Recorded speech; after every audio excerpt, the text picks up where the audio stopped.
Hello there everyone in the VC, it's John here again to do another video. Well, things are beginning to get a bit back to normal now. They've lifted some restrictions here, so there's a touch of giddiness around, so slowly but surely we're getting back to a normal routine. So today I'm doing a response to a vinyl thread which was set up by a Pretty Green Vinyl guy. Lots have done it, and it's a favourite 10 closing tracks on albums. There's so many out there that it was hard to kind of come up with you know, it is a difficult one to do because there's so many great albums out there with closing tracks. I didn't really go for the obvious ones like the Beatles, of course, Sgt. Pepper with a Day in the Life, or Prince's Purple Rain, or Pink Floyd, for instance, Eclipse, and even Bowie's Young Americans album closing with Fame. So I kind of went for more, not so much obscure, but kind of not so commercial. Not to say that the greats, for instance, like A Day in the Life, which is one of my all-time favourite closing tracks on Pink Floyd, Sgt. Pepper, and of course Pink Floyd's Eclipse on the Dark Side of the Moon. They are, like, without say, some of the greatest closing tracks on albums anyway. So yeah, so a couple of mentions to the likes of Kiss, for instance. Their debut album, they close with Black Diamond, which is a fantastic song. When it ends, it kind of just slows down, the track just slows down until it just totally stops. I think that's a fantastic closing track, a bit like Chant of the Ever Circling Skeletal Family from the Diamond Dogs album by David Bowie. I think that was mentioned already by Richard McCook anyway.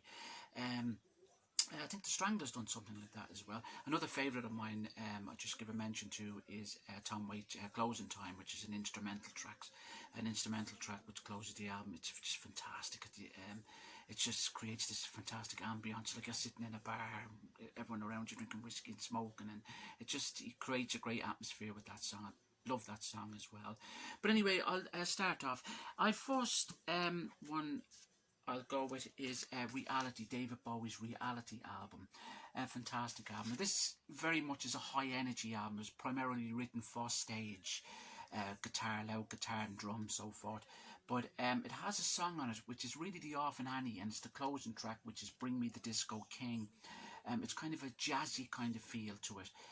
Very different from the rest of the album. It's kind of just piano work and bass and a little bit of drum, and it has a fantastic kind of jazz feel, and it's a song that David Bowie actually tried out earlier on in his career. He tried it out on the Black Tie White album, and he didn't feel it was satisfactory enough for that particular album. And again, he tried it for his Earthling album in 1994, 95. But again, he didn't feel it deserved a drum and bass kind of feel. But he felt it was perfect for this album, and it's so right he was too. It's one of those I wouldn't say lost David Bowie tracks, but it's one kind of that really is kind of a hidden gem as such. It's a song I really like, and I think it's a fantastic song to close this particular album. It's nothing like the rest of the album, as I said, and fantastic song. So that's Bring Me the Disco King on David Bowie's Reality album. Another song I went with was from Belinda Carlisle's album, Runaway Horses. Some great tracks on this album, and a lot of hits actually from this album, a lot of singles released from this album. Of course, Leave a Light On, Vision of You, Summer Rain, La Luna, We Want the Same Thing, were all chart successes for her. But it closes with a song called The Shades of Michelangelo, and it's just a beautiful song. It just creates again this atmosphere of like you're in the rainforest. It's just a beautiful song, fading out with beautiful drums and beautiful melody to the song. I think it's a fantastic song. Some great people have worked on this album as well. Bryan Adams actually sings on this album, Whatever It Takes, and George Harrison appears on this album to replace slide guitar on Leave a Light On, and other guitars on other tracks on this particular album as well. So fantastic album, and a great, just a brilliant song to close the album. A beautiful song to close the album with. So had to give that one a mention.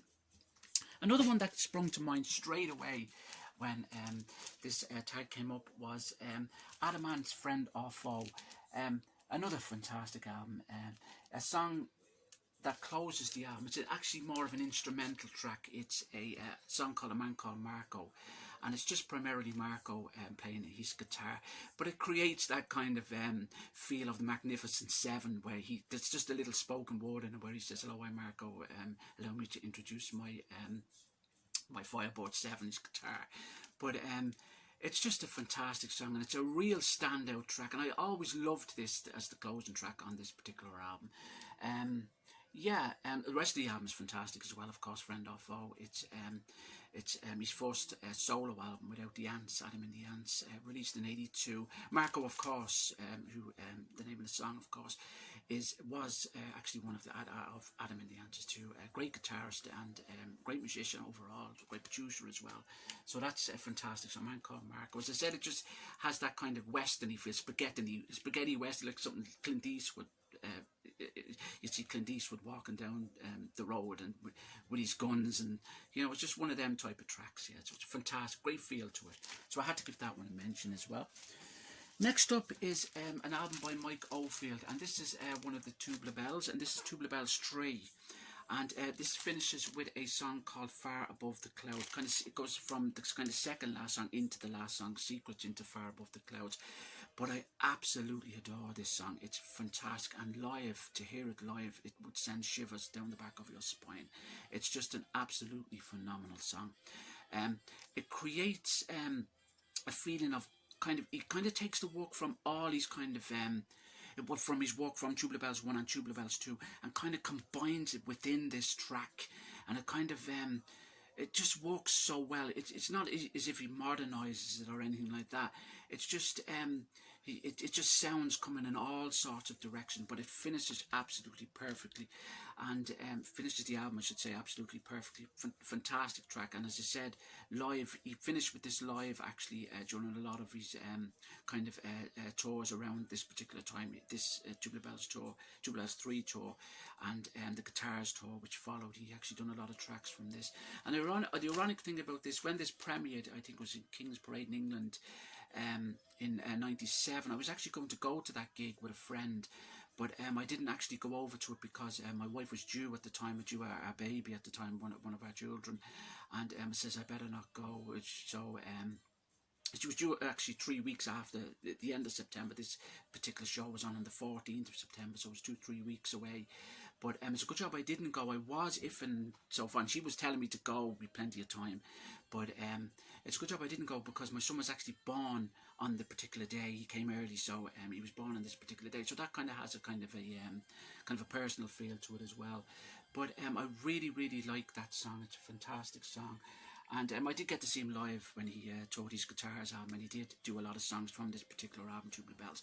But to hear it live is absolutely fantastic. It's absolutely great song. Yeah, and a brilliant song for the closing track for this album. Mind-blowing, I would say. Great song. Another one I'm going to go with, kind of not obscure or anything like that, but I just think it finishes the album great, and it's Pink Floyd's From the Momentary Lapse of Reason, a song called Zorro. Great song. I absolutely love that song. It's one of my favourite songs from this particular album. Of course, it has great songs. It's on the Turning Away and Learning to Fly, of course, another fantastic song. But Zorro just has that kind of feel, and the guitar sound, Dave Gilmour's guitar in it, is just absolutely outstanding. So I really like this song, and I think it's the perfect song to end this album with. So that's Zorro by Pink Floyd. Next up, I have to give this one a mention too. This is Queen, and this is the Innuendo album, and of course it's Freddie Mercury's last album that he done with Queen. Of course, he died shortly after, but it has the song, of course, the closing track, The Show Must Go On, and it's just an outstanding song. What can you say? I feel Freddie's voice on this particular album itself is just absolutely mind-blowing. I think his voice just sounds beautiful. It's the best I've ever actually heard it. To think that the man was actually dying at the time was you know, you just couldn't put it to thing. But oh yes, it's a great album. This, it has some great songs, of course, Innuendo and Headlong, and of course one of my favourite songs again by Queen, These Are the Days of Our Lives. Great album this, but to close with The Show Must Go On, perfect name, perfect title, just a fantastic album and a fantastic closing track. So yeah, Queen, Innuendo album. Next up, we have a strange one. This is U2's Zooropa, and this great album, of course, it has the song Lemon, of course, which was a big hit for U2, and Numb, and songs like Stay Far Away, So Close. But this closes with a song called The Wanderer, and the ironic thing about this is it's not actually sung by Bono, it's actually sung by Johnny Cash. Brian Eno, who produced the album, actually wanted Bono to sing it, but Bono felt that Johnny Cash was primarily suited to sing the song, so Johnny Cash done it, and it sounds absolutely brilliant, and it's a great way to close the album. It's so different from the rest of the album, and it just really works, I feel, and great to bring Johnny Cash in to do this. Of course, Bono would work with Johnny Cash before, so forth, and yeah, great album too, and that's The Wanderer from the Zeroper album. Next up, have to give this one a mention too, and this is the Smiths, and this album of course is Meat Is More. Now this has some fantastic songs on it. This is probably my favourite Smiths album. Now I know The Queen Is Dead is primarily regarded as their best album, or their debut album, but I have always had a soft spot for this album, and it's always been my favourite Smiths album, and it has my favourite song, The Headmaster Ritual by them. The joke isn't funny anymore, but it closes with the title track, Meat Is More, and it's just mind-blowing, absolutely mind-blowing. Another one of my favourites. So my two favourite Smith songs actually are Meat Is More and Headmaster Ritual, but I think it's just a perfect way to finish the album. So that again is a great closing track, I feel. The Smiths, Meat Is More from their album there. Next up is the brilliant Oasis. Of course, you have to give the King of the Manchester bands a mention. Somebody already showed What's the Story, where Champagne Supernova, of course, closes the album.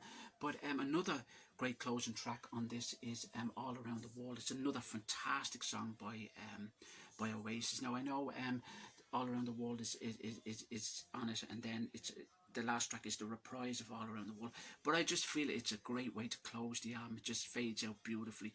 Fantastic song from a fantastic band. Great album this. All Oasis albums are fantastic, I feel, but a great way to close the album as well. So that's All Around the World from Be Here Now. And last but not least, and again have to give this one a mention, and this is the Stone Roses, their debut album. This has absolutely some fantastic songs. Of course, I Want to Be Adored, Waterfall by Badman, but it closes, of course, with the brilliant, the absolutely phenomenal I Am the Resurrection. Now, what can you say? Words fail me. It's a fantastic way to close an album. So, I can't say anymore. It's brilliant. Again, these are all just my favourites as such. There's lots more I can mention, as I said. The obvious ones, like I said, the Beatles, and they go without say they're the greatest closing songs of all time, without say. As I said, my favourite is probably A Day in the Life by the Beatles from the Sgt. Pepper album. But yeah, so that's my favourite 10. So thanks for watching, and I should be back with another video soon. And take care of yourselves, and stay safe. Bye bye.